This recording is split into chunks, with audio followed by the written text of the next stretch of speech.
I was tossing and turning in my bed, and even after a long day at work, I couldn't get to sleep. It wasn't a lack of space. My bed was king size, and I slept alone. But there was something that felt strange and uneasy. For example, I always slept with a window open to allow the wind to come in and provide some chill in these warm summer nights. But on this particular night, there was no wind, and yet the trees were swaying harder than they'd swayed when the wind was there.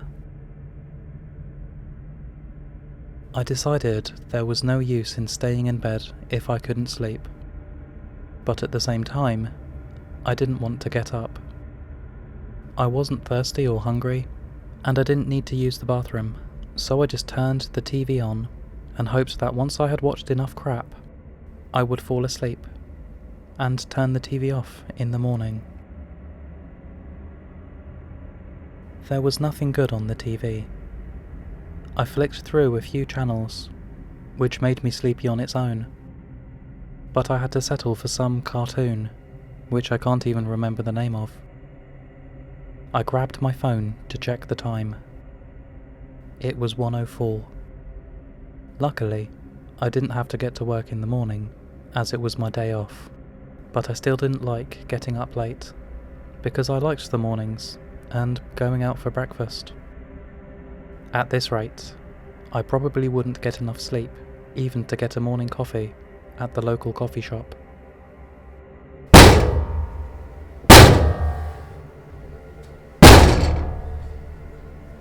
Three solid knocks. They were the loudest knocks anyone could ever hope to hear. I always made sure that my doors were locked. Whoever it was wasn't getting in without a key, or someone opening it from the inside. My heart was pounding from the volume and strength of the knocks. It felt like someone was trying to break the door down. Nonetheless, I got up from my bed and crept over to the landing. From up there, I could see the doorway. With streetlights lighting up my whole road, I could see outlines and shadows in the doorway, even in the pitch-black darkness. Someone who knocked that hard obviously needed something, and yet when I looked down, I couldn't see anything. Not even a silhouette. I decided it best not to call out.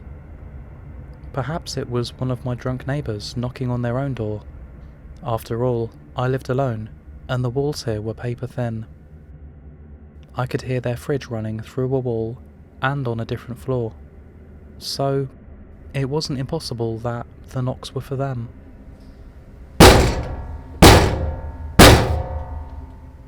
Three more knocks, as aggressive as the first, came pounding again. This time, it was clear that it was on my door.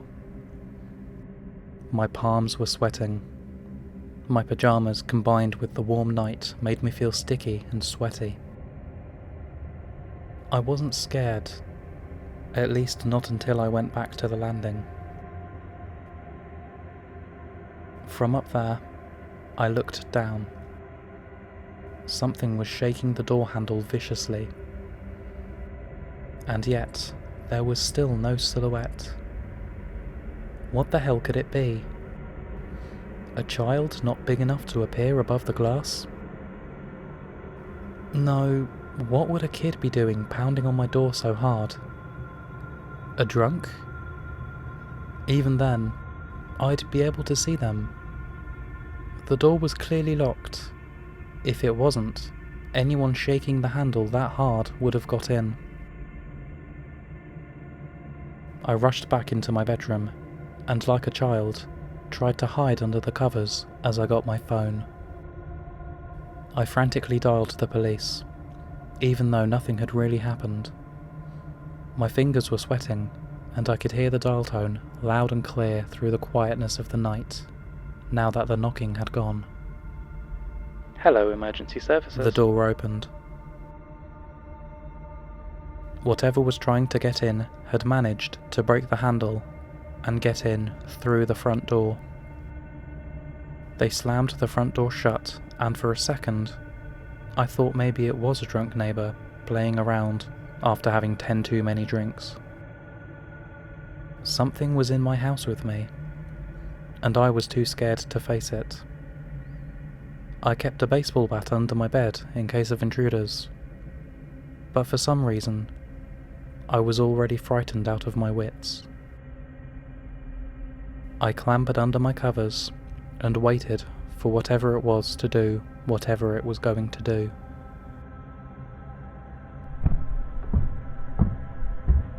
The sound of heavy footsteps echoed through my house as the intruder came upstairs. I tried my best to control my breathing. Heavy breathing would give any position away, through sound and in movement. I tried to nudge myself towards the wall as much as I could, as there was a slight gap between the wall and my bed, where if I was lucky, I could lodge myself in. Just as I managed to position myself, with the quilt ruffled so as to not look suspicious, my bedroom door creaked slowly open. If this was a joke, it was no longer funny. It hadn't been for a while, but the sudden reality had hit me. If it was someone I knew, they wouldn't have broken in, or at least state their identity, like, "Hey son, it's me," or "Yo bro, it's Jack." No. The thing was silent, and as I heard my door open, I did my best to lie as still as I could, without exposing any part of my body. It was hard to breathe under the covers, but I had to keep my feet, hands, and head under, or I'd be seen. The door hit the wall, and my visitor had either entered the room with me, or gone somewhere else to scare me. The TV was still on, the crappy cartoon blaring out at low volume. But in the silence of my breathing, it seemed as loud as the knocks I had heard earlier. I dared not look. The TV remote was on my bedside table, and I had my phone in my hand, thankfully disconnected from the 999 call. I didn't want them to think I was wasting their time. The results are in. Voting has now closed. Hold on. That was some reality TV show. I was watching a cartoon channel.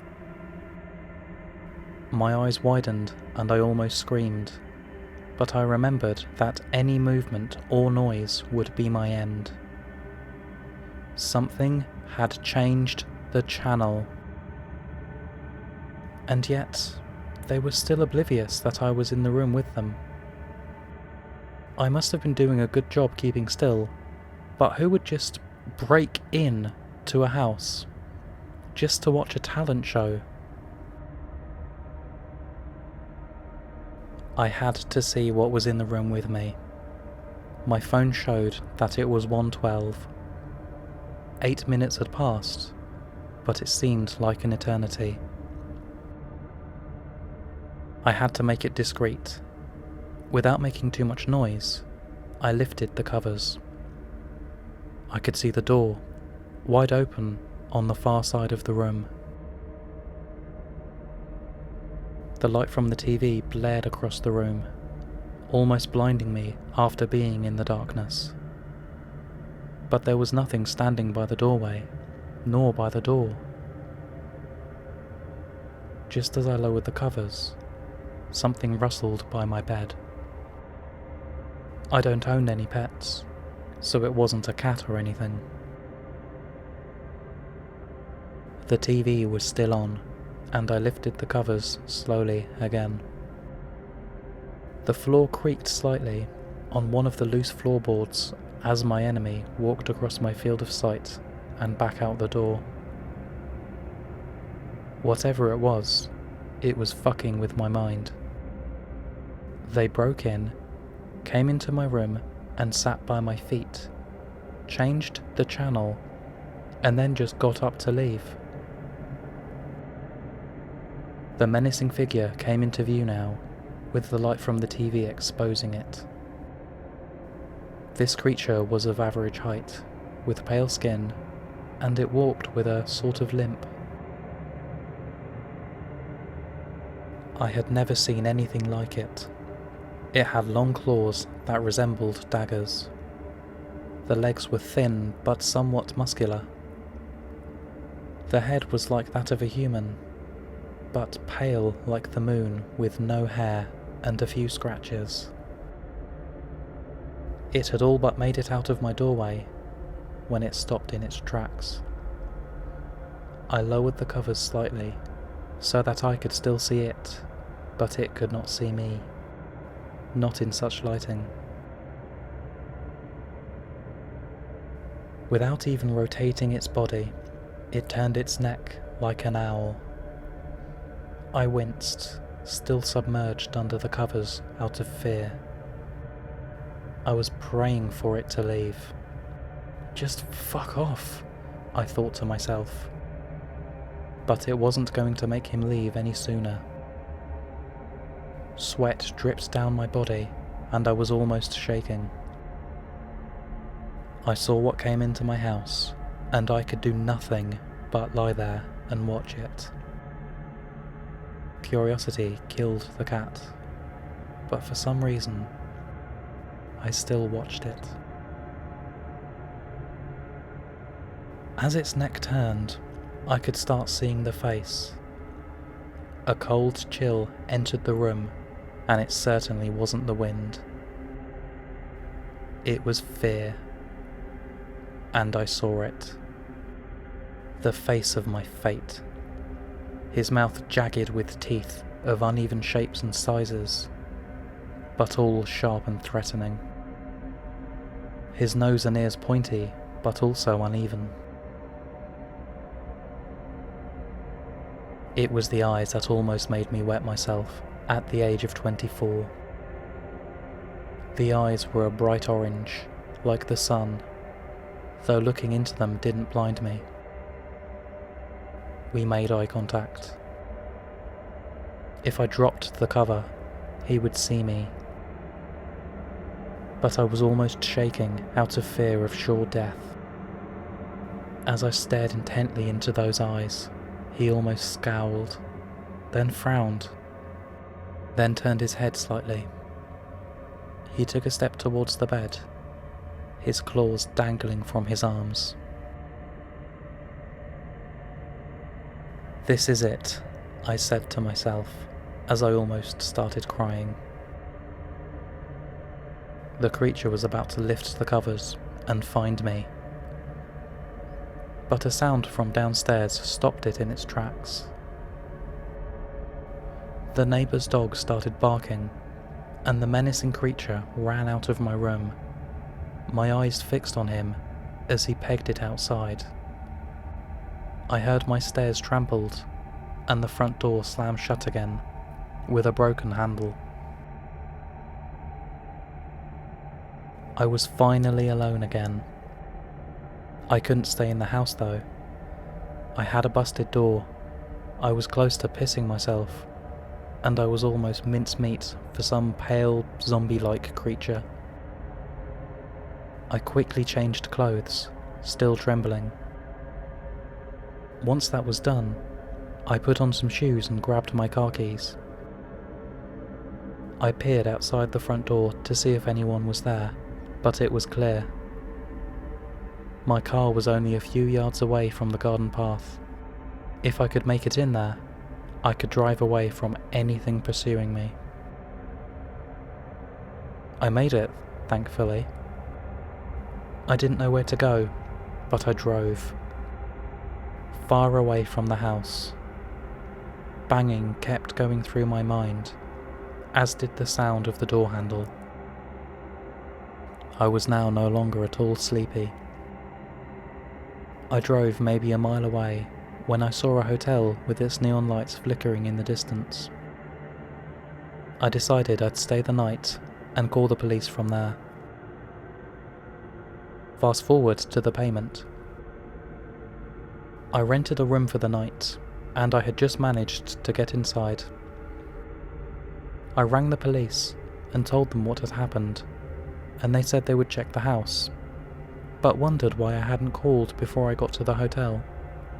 I didn't know how to reply, but I thanked them with a sigh of relief and an uneasy smile on my face. I needed to get some sleep. And that's where my story ends, in safety at a hotel, 3 floors up, with the police checking my house. It's 3:32, and I've written this account of my tale, still somewhat shaken up. I pray none of you have to experience such a thing. Good night.